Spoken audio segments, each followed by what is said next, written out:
नमस्कार. आमच्या यूट्यूब चॅनलमध्ये आपलं सहर्ष स्वागत. आपण आजचा विषय जो घेतलेला आहे तो विवाहाबद्दलचा आहे. आणि हा विवाहामधले काही विषय तुमच्या मनामध्ये प्रश्न असतील तर तुम्ही वेगवेगळ्या प्रश्नांचा आढावा घेत असताना काही प्रश्न तुम्हाला पडले तर तुम्ही मला त्याबद्दल प्रश्न विचारू शकता. आपण त्याचे व्हिडिओ बनवून तुम्हाला देऊ. म्हणजे तुमच्या मनात काही प्रश्न असतील तर जसे माझ्या मनात येतात तसे तुमच्या मनात येतील. आज आपला प्रश्न आहे की विवाहामध्ये मुलगा आणि मुलगी यांच्या वयात अंतर किती असावं.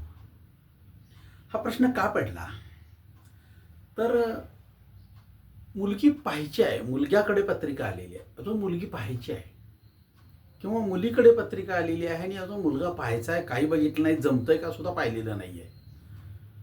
गुणमिलन पाहिलेलं नाही, मुलगा पाहिलेला नाही, काही बायोडेटा बघितलेला नाही, फक्त साल विचारलं जातं आणि ह्या सालावरून नाकारलं जातं. असाच तो प्रकार दिसतो. तो आजचा हा वेदनादायी आहे. म्हणून केवळ आपण ह्या गोष्टींची आज चर्चा करत आहोत. म्हणजे बघा, आज विवाहाच्या व्यावहारिक प्रक्रियेत, व्यावहारिक शब्द वापरला आहे.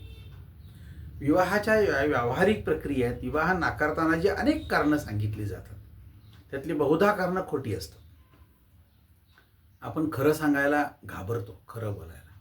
बहुधा कारणं खोटी असतात. ह्यामध्ये एक खोटं कारण वयातील अंतर हे आहे, किंवा हे कारण सांगून साभार नाकारलं जातं.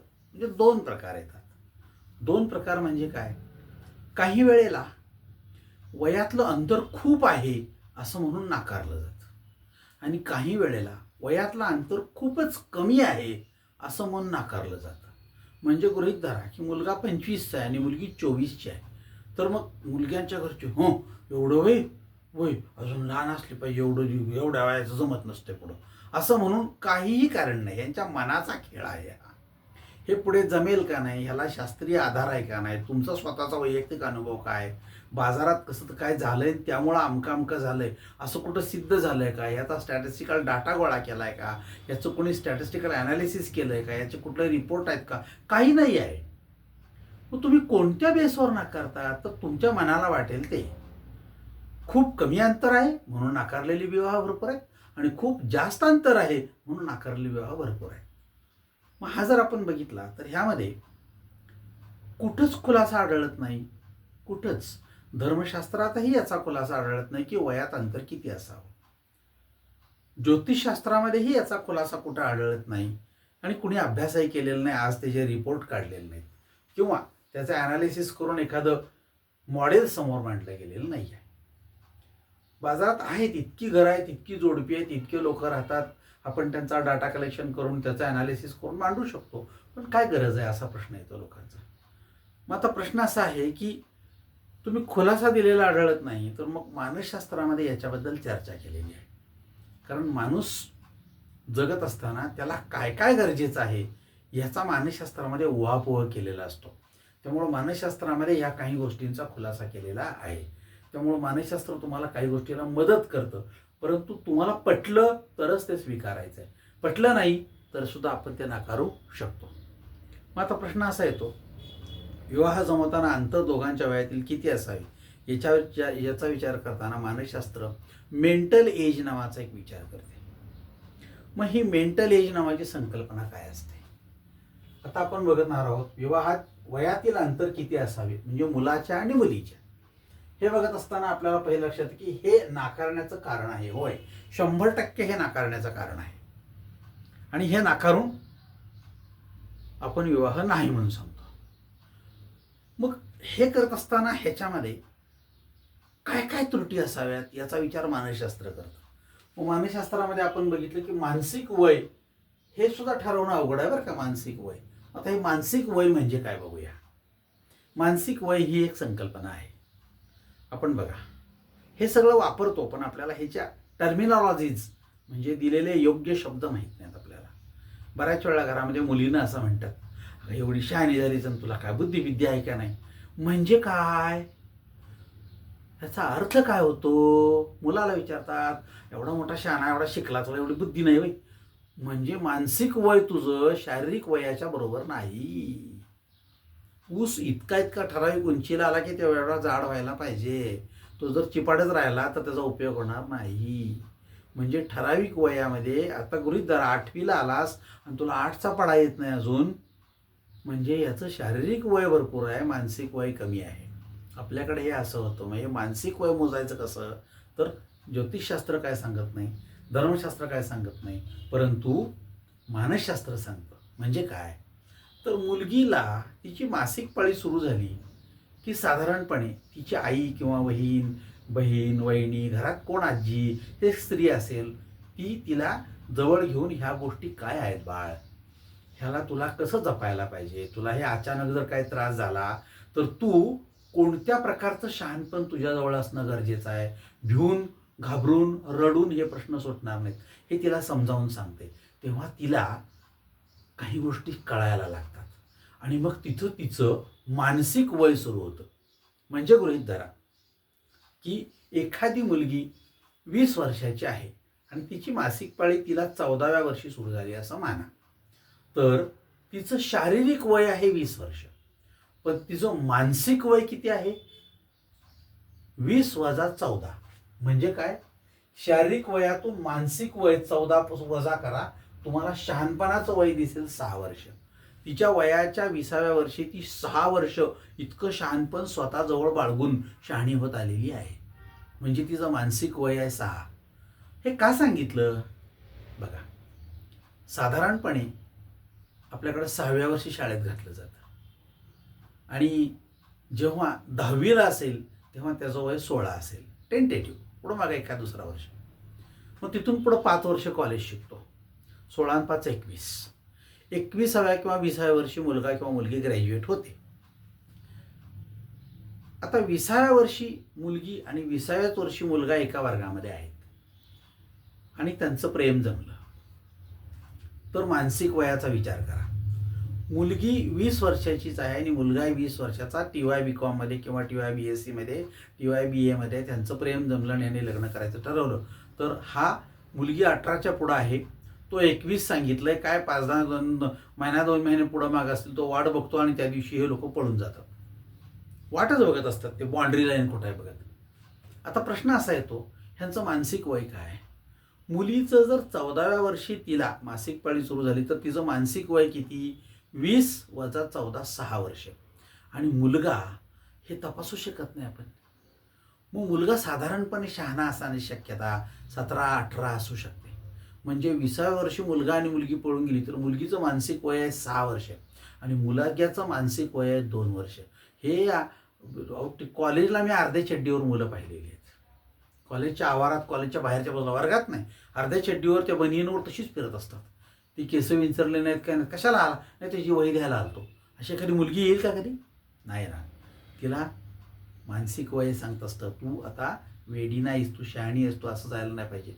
मुलग्याचं काय नाही, हा वेडासारखा फिरत असतो. मग ह्यांचं लग्न जर पुढे झालं तर त्या मुलीला हे येडपट घेऊन सांभाळायचं फार कठीण जातं, कारण तिचं वय 6 असेल आणि ह्याचं वय मानसिक वय 2 असेल, तर ह्याच्या तिप्पट ती शहाणी असते. आणि लग्न करून जेव्हा घरात येतात तेव्हा आई म्हणते तिला काय कळतंय, आणि खरं तर वस्तुस्थिती तिला तिप्पट नॉलेज असतं आणि हा वेडा असतो. पण त्यालाच प्रोटेक्ट केलं जातं आणि हिचं प्रत्येक गोष्ट खोटी ठरवलं जाते. आपोआपच त्या मुलीत मनोविकृती तयार होते, आपोआपच. म्हणजे ग्रॅज्युएट झाला माणूस शिपाई आणि 10वी झालेला माणूस जर साहेब झाला तर मग त्या शिपायाला तिथं प्रतिवेळी बोलणं खायचं, तुला काय अक्कल आहे असं जर म्हटला तर तो मनोविकृत होणार. सेम सिस्टीम घरामध्ये दिसते. म्हणून मानसिक वयाचा विचार व्हायला हवा. आणि हा मानसिक वय जो विचार आहे तो इथे येतो. आणि मग हा मानसिक वयाचा विचार करत असताना आपण त्यांच्यातलं शारीरिक वय विचारात घेतो, त्यावेळेला आपण एक चूक करतो मोठी. हा शहाणपणा आहे. मग आपला हे जो मानसिक वय आहे, ह्या मानसिक वयाचा विचार जो आहे तो संख्याशास्त्रामध्ये मांडला गेलेला आहे. कारण मानसशास्त्र जे आहे त्याचे सगळे रिझल्ट्स जे आहेत ना, माहिती गोळा केल्याचे संख्याशास्त्र काढतं. मानसशास्त्र रिझल्ट काढत नाही. मानसशास्त्र माहिती गोळा करतं, थेअरी मांडतं, पण ती थेअरी सिद्ध करताना संख्याशास्त्र त्याला मदत करतं. मग या संख्याशास्त्रामध्ये काय केलेलं आहे, एक त्यांनी संकल्पना वापरलेली आहे, सुरक्षित अंतर. हा शब्द आपण सगळीकडे बघतो. प्रत्येक 4 व्हीलरच्या मोठ्या गाड्यांच्या मागे लिहिलं असतं बघा, सुरक्षित अंतर ठेवा. मग ती कुणामध्ये, मुलामध्ये मुलीमध्ये ठेवा, का नवरा बायकोमध्ये ठेवा, का 2 गाड्यामध्ये ठेवा, हे तुम्ही समजून घ्यायचं. पण सुरक्षित अंतर ठेवा हे योग्य, बरोबर आहे. मग ह्या सुरक्षित अंतराला इंग्लिशमध्ये त्यांच्यात काय म्हणतात, स्टँडर्ड डेव्हिएशन, योग्य ते अंतर. योग्य म्हणजे किती माहीत नाही. योग्य हा शब्द सुद्धा फसवा आहे. बघा त्या रेसिपीमध्ये सांगितलं असतं चवीप्रमाणे मीठ टाकावे. चवीप्रमाणे म्हणजे किती, 1 चमचा का 2 चमचे का वाटीवर का पाटीवर, अंदाजच नाही आपल्याला. त्यासाठी शहाणं असणं गरजेचं असतं. तसा तो प्रकार आहे. स्टँडर्ड डेव्हिएशन म्हणजे काय, तर स्टँडर्ड डेव्हिएशन, सुरक्षित अंतर हा शब्द आपण खूप जागी वापरतो. कुठं कुठं वापरतो, 2 वाहनामधलं अंतर सुरक्षित अंतर ठेवा. बघा गॅस टाकी आणि तुमच्या घरात ठेवलेली शेगडी हे चिटकून असते का, नाही. यांच्यात सुरक्षित अंतर पाहिजे, नाहीतर काय व्हायचं तुम्हाला माहिती आहे, घर पेटणार सगळं. बघा कवायत करणारी मुलं शाळेत उभी आहेत, दोघांच्या मध्ये सुरक्षित अंतर पाहिजे. नसेल तर ह्याचा हात त्याला, त्याचा हात ह्याला, ह्याचा झपाटा त्याला आणि त्याचा झपाटा ह्याला, ह्यानं पाय वर केला की त्याच्या टिंबला. सुरक्षित अंतराची गरज आहे आहे म्हणून ते सांगतात सुरक्षित अंतर देऊन उभं राहा, ते तिथं आहे. बघा त्यानंतर योग करणारे 2 जीव योगाची प्रॅक्टिस करतायत. चला साधा आहे, सूर्यनमस्कार घालताना दोघांच्यात अंतर किती पाहिजे बघा, नाहीतर काय होईल, कोणाचा पाय कोणाच्या कुठला गेले जे गॅरंटी आहे नाही आहे. कोण झोपलं खाली तर त्याचा पाय ह्याला आणि ह्याचं डोकं त्याला, असं होऊ नये. सुरक्षित अंतराची गरज असते प्रत्येक जागी. चित्रपटगृहामध्ये तुम्ही गेलात तर बघा पडदा म्हणजे स्क्रीन आणि तुम्ही बसणं ह्यांच्यामध्ये सुरक्षित अंतर आहे. कमीत कमी अंतर असतं तेव्हा तिकीट कमी असतं, पुढचं तिकीट कमी असतं आणि मागचं तिकीट बाल्कनीचं जास्त असतं. अंतर जेवढं जास्त तेवढं डोळ्याला त्रास कमी, म्हणून सुरक्षित अंतर म्हणून शहाणी माणसं मागे बसतात. हाच प्रयोग उलटा करून बघा नाटकाला पुढं तिकीट जास्त असेल आणि मागं तिकीट कमी असेल, म्हणजे नाटकामध्ये डोळ्याला त्रास होण्यापेक्षा आपल्याला जवळून चांगलं बघता येतं. सगळं बघायचंच आहे, त्रास नाही, ते काय डोळ्यात घुसत नाहीत लोक, पण तिथं मात्र तुम्हाला लक्षात की बरोबर ह्याच्या उलटी रिव्हर्स प्रोसिजर असते. नाटकाला पुढं तिकीट जास्त असतं आणि मागं तिकीट कमी असतं. तसंच आहे संख्याशास्त्रीय अंदाज करत असताना अनुमान, स्टँडर्ड डेव्हिएशन जे आहे ते एज अबाउट मॅरेज इज, ते म्हणते की 6 इयर्स, हे 6 वर्ष असावं. त्यांनी बरेचसे कॅल्क्युलेशन वगैरे करून ह्या गोष्टी मांडलेल्या आहेत. 6 वर्षाचं अंतर हे योग्य अंतर मानलं जातं. मग आता हे 6 वर्षाचं अंतर व्यावहारिकपणे संसार सुरळीतपणे चालण्यासाठी गरजेचं आहे असं मानसशास्त्र सांगतं. मग आता सदा सर्वदा हे अंतर 6 वर्षाचंच पाहिजे असं जर ठरवलं आणि चांगली स्थळं आली आणि एका स्थळामध्ये 5 वर्षाचं आहे, दुसऱ्या स्थळामध्ये 4 वर्षाचं अंतर आहे आणि तिसऱ्या स्थळामध्ये 7 वर्षाचं आहे, तर सगळीच आपण नाकारायला हवीत का? स्टँडर्ड डेव्हिएशन 6 वर्षे नाही, त्याला प्लस मायनस मीन हा 2 वर्षाचा दिलेला असतो. म्हणजे सरासरी अंतर 6 वर्षाचं हवं, हे बरोबर आहे. पण 4 पण चालेल आणि 7-8 एवढं पण चालेल. 6 पेक्षा 2 कमी म्हणजे 4 वर्ष आणि 6 पेक्षा 2 जादा म्हणजे 8 वर्ष. म्हणजे 4 वर्षापेक्षा जास्त परंतु 8 वर्षापेक्षा कमी अंतर असेल आणि त्या दोघांची समज चांगली असेल तर, साधारणपणे समज चांगली असेल तर हा संसार सुरळीत चालेल. सुरळीत चालण्याचं कारण काय, न चालण्याचं कारण काय? ज्या लग्नावरती ह्या पालकांनी 4 लाख आणि त्या पालकांनी 4 लाख 8 लाख रुपये खर्च केलेला असतो, तो संसार सुरळीत चालावा. समजा काही कारणामुळे तो मोडला तर जेवढे पैसे आम्ही घातले त्यातला एकही पैसा आम्हाला परत मिळत नाही, सगळा पैसा आमचा पाण्यात गेला. मग पुन्हा दुसरं स्थळ बघण्यासाठी पुन्हा श्री गणेशा, पुन्हा सगळं तपासा, पुन्हा स्थळ बघा आणि पुन्हा करून द्या. मग हा सगळा पुन्हा पुन्हा खर्च करायचा, मग बाकी सगळ्या गोष्टीवर खर्च आम्ही कधी करणार?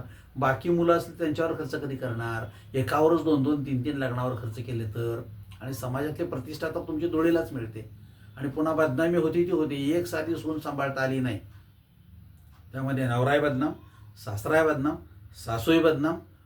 त्यांचा खरं तर काय संबंध नसेलही बरं का, पण काय बाई सून साधी सांभाळता आली नाही, खजाग बाई असं म्हणलं म्हणजे ती म्हणणार माझा संबंध कुठं, ते बाहेर राहतात, मी नाही त्यांच्याबरोबर राहत. असं जर झालं तर विनाकारण आपण एकमेकाला डाग लावत राहतो. म्हणून हा विवाह टिकला पाहिजे, म्हणून ह्यांच्यातल्या या अंतराची चर्चा होणं गरजेचं आहे. मग आता 4 पेक्षा जास्त परंतु 8 पेक्षा कमी असं जर असेल तर आपण ज्याला म्हणतो की असा दंडक नाहीये, पण हा लेवल ऑफ सॅटिस्फॅक्शन, समाधानकारक स्तर सांभाळायचं असेल तर ह्या स्टँडर्ड डेव्हिएशनला +-2 हे दिलं पाहिजे. आणि मग हे जर दिलं नाही तर लक्षात येतं आपल्या की काय प्रॉब्लेम येतो, त्या विवाहामध्ये संतुलन राहत नाही. हे दोन प्रकारचं संतुलन आहे. एक मानसिक संतुलन आणि दोन शारीरिक संतुलन. मानसिक संतुलन हा जो आहे भाग, तो दोघंही एका विशिष्ट लेवलच्या समानतेने असले पाहिजेत. म्हणजे काय बघा, मुलगी 20 वर्षाची असेल तर आपण बघितलं तिचं मानसिक वय 6 वर्षाचं आहे आणि त्यावेळी मुलगा 26 वर्षाचा असेल तर तो सुद्धा 18-19व्या वर्षी थोडासा पोक्त किंवा शहाणा, नाही आता आपल्याला कळतंय आपण असं वेड्यासारखं वागू नये, इतकं जरी त्याला समजलं तर तिथून त्याचं मानसिक वय सुरू झालं असं मी म्हणेन. त्याचं वय 26 आहे म्हणजे त्याचं सुद्धा कळतं. शहाणपणाचं वय 6 वर्षाचं आहे. दोघांचंही, मुलीचं वय आहे 20 वर्षाचं, त्यावेळी तिचं मानसिक वय आहे 6 वर्ष आणि मुलाचं वय आहे 26, त्यावेळी त्याचं मानसिक वय आहे 6 वर्षाचं. हे 6 वर्षाच्या दोन्ही गाड्या संतुलित चालतात आणि तो विवाह यशस्वीपणे पुढे गाडी नेतो. तुमच्या दोन्ही गाडीमधल्या टू व्हीलरच्या दोन्ही चाकातली हवा एकात फुल भरली आणि एकात कमी भरली, बघा तुमची गाडी कशी संतुलित चालते. ते एकात कमी भरा आणि एकात फुल भरा तरी सुद्धा त्या डबघायला येईल. पुढचं किंवा मागचं कुठलंही असेल, तुम्हाला चालवणं फार अवघड आणि अपघाताची शक्यता निश्चित. तसंच सेम आहे इथं. किंवा समान हवा, दोन्हीत एक कमी हवा भरा, गाडीच चालत नाही तुमची. तसा प्रकार आहे. म्हणून आपण विचार करतो की हे संतुलन गरजेचं आहे. मग हे जसं मानसिक संतुलन आहे तसं शारीरिक संतुलन पण गरजेचं आहे. शारीरिक सगळं चक्र जे आहे आपलं ते याच्यावरतीच अवलंबून आहे. आणि मग ह्या जर चुकीच्या गोष्टी झाल्या तर तुम्हाला चुकीचीच फळं त्याची मिळतात. हा सगळा गोंधळ त्याच्यामध्ये दिसून येतो. आणि हा जर विचार केला आपण, हे केलं नाही, आता बरेच लोक असं शहाणपणा सांगतात आपल्याला, आमचं कुठं काय बघितलं. तुमचं कुठंच काय बघितलं नाही आहे, पण तुम्ही तुमच्या मुलांचं बघणार का? हाच विषय, हाच प्रश्न तुम्ही इतर बाबतीत लावणार का? तुमच्या वेळी शाळा मिळाली नाही, तुम्ही शिकला नाही, मग मुलांना का शिकवता? का शिकवता? तुम्हाला काही गाडी आलेली नाही कुठली वापरता, मग तुम्ही मुलांना गाड्या घेऊन देणार का? तुम्हाला घर बांधता आलेलं नाही, मुलांना घर बांधू देणार का? तुम्हाला नोकरी करता आली नाही, मुलांना नोकरी करू देणार नाही का? तुम्हाला मुलंच झाली समजा तर मुलाला मुली होऊ देणार नाही का? तुम्हाला 2च मुलं झाली आणि त्या मुलांना 3 मुलं पाहिजेत तर तुम्ही होऊ देणार का नाही? तर तुमची तुलना, तुमच्या आयुष्याची तुलना मुलांच्या आयुष्याशी कृपा करून करू नका. कारण तो काळ वेगळा होता. त्या काळातलं सगळं स्ट्रक्चर वेगळं होतं. आपली मानसिकता वेगळी होती, शारीरिक क्षमता वेगळी होती. त्या काळामध्ये असणारं इन्फ्रास्ट्रक्चर, आपल्याला मिळणारे शिक्षण, नोकरी, व्यवसाय, पगार, पाणी, हे सगळं धान्य, हे सगळं वेगळं होतं. आणि आज सगळं वेगळं. 6 महिन्यात पिकणारं धान्य 3 महिन्यात पिकायला लागलं. 1 भाकरी खाल्ली तर जे समाधान होतं ते आज 3 भाकरी खाऊन समाधान नाही आहे. उठून सुटून तुम्ही काय बाहेर जाऊन खात होता का कधी? कधीही नाही. आणि जे आहे ते तुम्ही समाधान खात होता. आता पुरणपोळीचं ताट जरी समोर आलं तर आजचं पोर समाधानानं खात नाही. असलं कशाला आणलंय म्हणतं. मग तुला काय पाहिजे? तुला काय पाहिजे? टाकाऊ वस्तू पाहिजेत काय? तर खरोखरच तसं दिसतंय आपल्याला. म्हणून आपली मानसिकता सगळी बदलत चाललेली असेल तर आपण ह्या गोष्टींचा पुन्हा एकदा विचार करायला पाहिजे. म्हणून विचार करा. आता मग असा प्रश्न येतो की हे केलं नाही समजा तर आपण काय होतो? हे तपासलं शास्त्रानं. हे तपासलं म्हणजे काय? हे तपासण्याची कारणं आहेत. एका माणसानं एक शोध निबंध लिहिला आणि त्यासाठी ह्या गोष्टी तपासल्या म्हणजे मी ऐकलं, मी त्या माणसाला भेटलो, प्रत्यक्षात निबंध बघितलं नाही पण माझी चर्चा झाली. त्या माणसानं एक शोध निबंध लिहिला आहे. ते म्हणजे काय? तर त्यानं कोणत्या गोष्टीवर संशोधन केलं? Love before marriage and love after marriage. Love before marriage and love after marriage. बघा, म्हणजे विवाहापूर्वीचं प्रेम आणि विवाहानंतरचं प्रेम असे 2 भाग केले. तर लव्ह बिफोर मॅरेज म्हणजे लग्न करण्यापूर्वी ज्यांचं प्रेम आहे आणि मग त्यांनी लग्न केलं. आता लग्न करण्यापूर्वी प्रेम केलं, 100 लोकांचा त्यांनी डाटा केला कलेक्शन, त्यातले 50च लग्न करतात, 50 लग्न करत नाहीत. कारण लग्नाचा विषय काढला की मुलं आणि मुली यांच्यामध्ये चर्चा होते. मग तुझी ती जात नको म्हणते, आमची आई नको म्हणते, आमचे बाबा नको म्हणतात, मग तुला पगार कुठं आहे, मग तू नुसतंच आहे. म्हणजे तुम्ही मजा करायसाठी प्रेम केलं का? होय. मग तिला नंतर कळतं की आपल्या काही चुका आहेत आणि तो म्हणतो आमच्या घरच्याने ठरवलेलं आहे, हे नको, आई नको म्हणते आहे, अमकंच नको म्हणतंय, तू लांबच राहतेस. आणि नंतर म्हणजे तुम्ही मजेसाठी, मग 50% लग्न होत नाही, 50% होतात. त्यांच्यामध्ये एज फॅक्टर असतो, 2 कास्ट फॅक्टर असतो. कास्ट फॅक्टरमुळं वैचारिक फॅक्टर वाढतो. वैचारिक फॅक्टरच्या पुढचा भाग असा की उद्या ह्यांना मुलं झाली आणि ही जर ह्यांच्या घराला दिली तर त्यांच्यावर संस्कार चुकीचे होत राहतात. म्हणजे अ या जातीची मुलगी आहे आणि ब या जातीचा मुलगा आहे आणि इंटरकास्ट मॅरेज केलं जरी या शासन त्यांना प्रोत्साहन देत असलं, समाज प्रोत्साहन देत असला, तरीसुद्धा ज्या गोष्टी घराघरातून होणार आहेत त्या टाळू शकत नाही आपण, आणि त्या थोड्याशा चुकीच्या आहेत.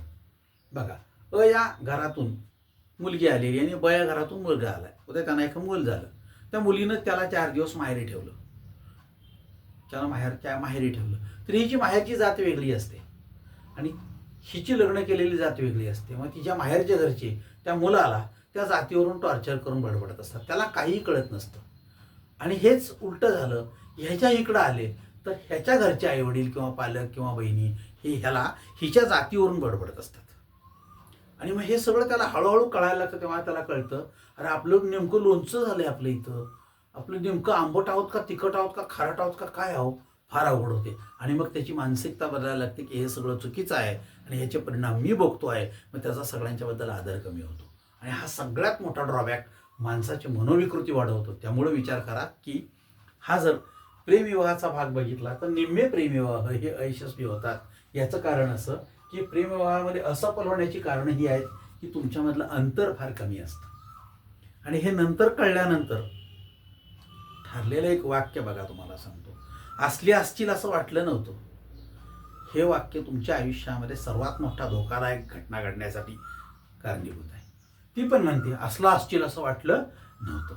म्हणजेच काय, तर आम्ही पारखलं नाही एकमेकाला, पारखलं नाही. आणि मग हे सारखं वाक्य वापरून वापरून एकमेकांमधला आदर सगळा कमी होत जातो. एक दिवस यायचा तोच येतो, तू तुझं बघ आणि मी माझं बघते. आणि मग कित्येक तरी प्रेमविवाह सगळे बघा, तुम्ही चित्रपटसृष्टीमध्ये बघा, राजकीय याच्यामध्ये बघा, आपल्या लक्षात येईल की गल्लीमध्ये बघा आपल्या झालेत लगले, पण नंतर चिंध्या पाडत बसलेत. आणि काही वेळेला तुमच्यापर्यंत येत नाही, पण ते परत ज्योतिषांच्याकडे येतात. आणि मग त्या दोन्ही पत्रिका देऊन बघतात, काय यातनं मार्ग आहे काय, काय पट नाही हो, काय अजिबातच चाललं नाही माझं काही. तो म्हणतो बघा मला अजिबात ऐकूनच घेत नाही आणि राहायचंच नाही म्हणती, आणि काय मी फसलोय बघा, त्या मार्ग आहे का. मग बऱ्याच वेळेला माणसं व्यसनाधीन होणं, त्यानंतर आत्महत्येकडे प्रवृत्त होणं, सोडून दुसरीकडे जाणं, हे सगळे प्रकार आहे. लग्न आहे, सोडलेलं नाही, पण ही माहेरी जाऊन राहते, मला पटत नाही त्यांच्यातलं, ती घरचे मला सांभाळून घेत नाहीत. म्हणजे हे प्रश्न जे आहेत ना, हे विवाहातले सगळ्यात मोठे अंतर जे आहेत ना, हे सगळे वयातल्या अंतरामुळे तयार झालेले आहेत. बघूया आपण, नॉर्मल, ॲबनॉर्मल शब्द वापरलेला नाही. नॉर्मल जे लग्न होतात त्या लग्नांमध्ये एक अंतर कशी असतात बघूया आपण. मेल, फिमेल आणि डिस्टन्सेस, ह्याचा मी स्टॅटिस्टिकल डाटा माझ्याकडे तयार ठेवलेला आहे. माझ्याकडे आलेल्या लोकांच्या मी नोंदी ठेवत असे. आणि मग ते अंतर जर बघितली तर तुमच्या लक्षात येईल की सुखी असणाऱ्यांची अंतरं जी आहेत ना ती किती असतात. तर तो स्टँडर्ड डेव्हिएशनचा आकडा अतिशय बरोबर दिला आहे त्यांनी, 6 इयर्स. मग आपल्याकडे दिसतं ते काय, बाजारात दिसतं. आपण इतक्या लग्नाला जातो, खातो पितो, आहेर करतो, सगळं करतो, कधी त्यांची वय विचारत नाही, वय विचारत नाही. पण आज तर नेमकं उलटं व्हायला लागलेलं आहे. वय चोरण्याचं प्रमाण प्रचंड झालेलं आहे, वय चोरण्याचं प्रमाण प्रचंड झालेलं आहे. मी तर जे बायोडेटा बघितल्यानंतर लग्न जमतंय का हे बघण्याचं जे काय फॉर्मॅट तयार करतो, त्या फॉर्मॅटमध्ये मी खाली स्पष्ट वाक्य दिलेलं आहे. मुलाकडच्यानी मुलीची जन्मतारीख, वेळ ही योग्य ते प्रमाणपत्र घेऊन तपासून बरोबर आहे का तपासावी. मुलीकडच्यानी मुलांनी दिलेला आपल्याला बायोडेटा आणि त्याची तारीख, त्याचं ड्रायव्हिंग लायसन, शाळेचा जन्मदाखला किंवा नगरपालिकेचा जन्मदाखला हा घेऊन दिलेला बरोबर आहे का तपासावा. आज प्रचंड मुलाचं वय वाटत नाही. आणि मग 84चा मुलगा असतो 88 करून देतात, 88चा असतो 92 करून देतात, 92चा असतो 96 करून देतात. यात पालक, आई वडील सगळे सामील असतात. त्याला मध्यस्थ अजून फोडणी घालतो, कशाला बायोडेटा पत्रिका द्यायची, नुसतं तारीख खोडून द्यायची. आणि मग कोणच बघत नाही. आणि बऱ्याच वेळा ट्रेंड असा आला, घरातल्या घरात बघायचं, तेवढी तपासाचा प्रश्नच येत नाही. तपासलं की बरोबर कळतं की ह्यांनी काय घोळ केलेला आहे. आणि मग अशा वेळी आपण अलर्ट होतो. त्यामुळे आपल्याला जे कळत नसेल त्या गोष्टी तपासू नये, हा त्यातला शहाणपणाचा मार्ग आहे. म्हणून 10 वेळा विचार करा. पण समजा तपासलं, खोटं करून दिला, असे कित्येक लग्न मी पाहिली.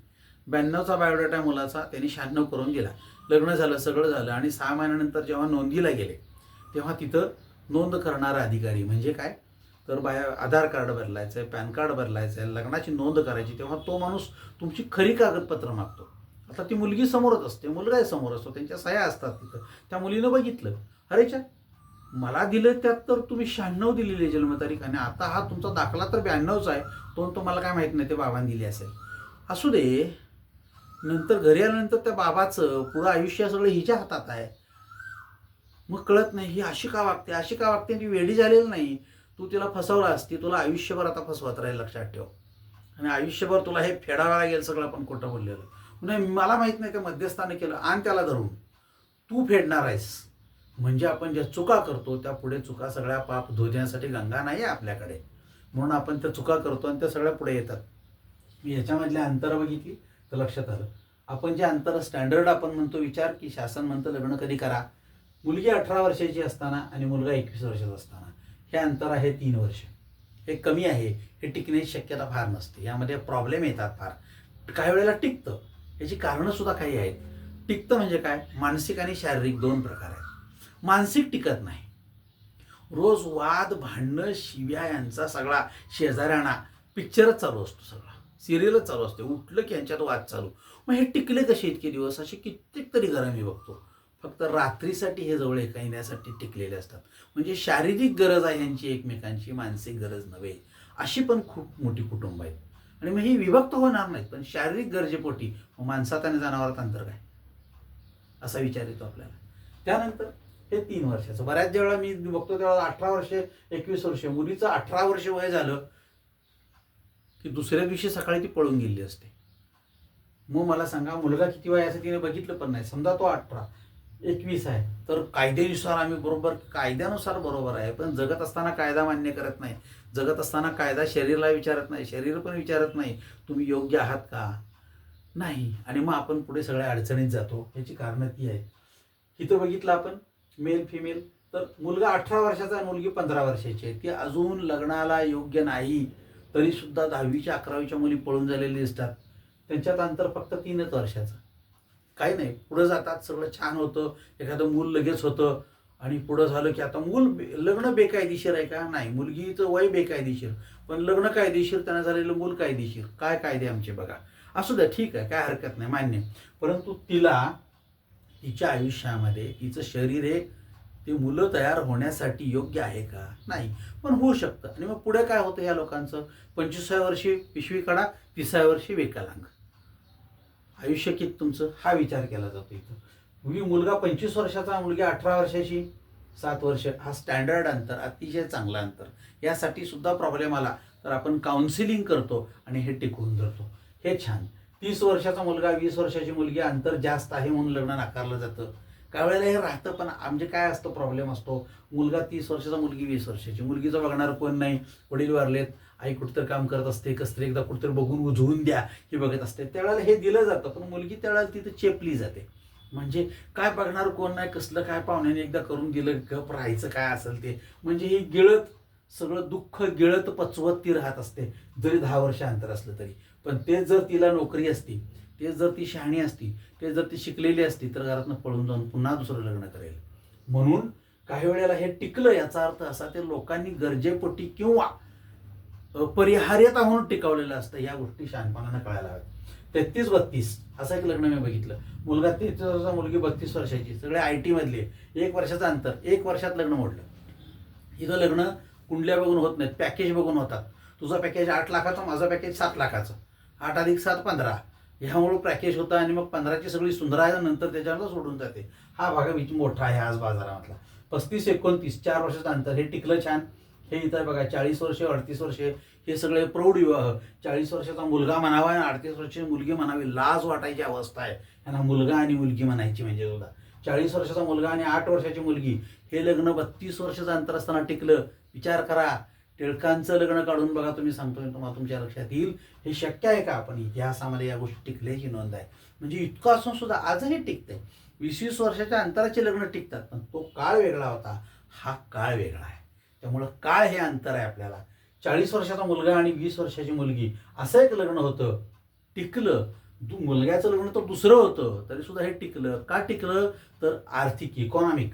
हे साहेबांचा मुलगा 40 वर्ष असू दे की मुलगी करून घ्या, काय नाही, तिला काय नाही, सगळं भरभरून द्यावं लागेल तेवढं. आणि मग ती तिथं राहते. 20 वर्षाचं अंतर असून सुद्धा टिकली का, तिला भौतिक सुखांचा हाव फार होती. त्यामुळे सगळं मिळतंय ना. मुलग्याचं वय 40च काय, 60 सुद्धा चालेल असा म्हणणारा एक मानसिकतेचा वर्ग आपल्याकडे बाजारात आहे. आणि मग हे लग्न शारीरिक सुखासाठी होतं का संपत्तीसाठी होतं, हा सुद्धा मोठा प्रश्न आहे. त्यामुळं वयातील अंतर किती असावं हा प्रश्न आज तरी निरुत्तर असला तरी सुद्धा मानसिकतेने विचार केल्यास योग्य विचार हाच योग्य तऱ्हेनं आपल्याला जगू देईल. नाही तर पुढे पैसे मिळतील, सगळं सगळं असेल, पण फ्रस्ट्रेशन मग आत्महत्येकडे जातं आणि मग आपल्याकडं सगळं अडचणीत येतं. विचार करा, प्रयत्न करा, छान जगा, छान अंतर घ्या आणि छान लग्न करा. आम्ही आपल्या पाठीशी आहोत.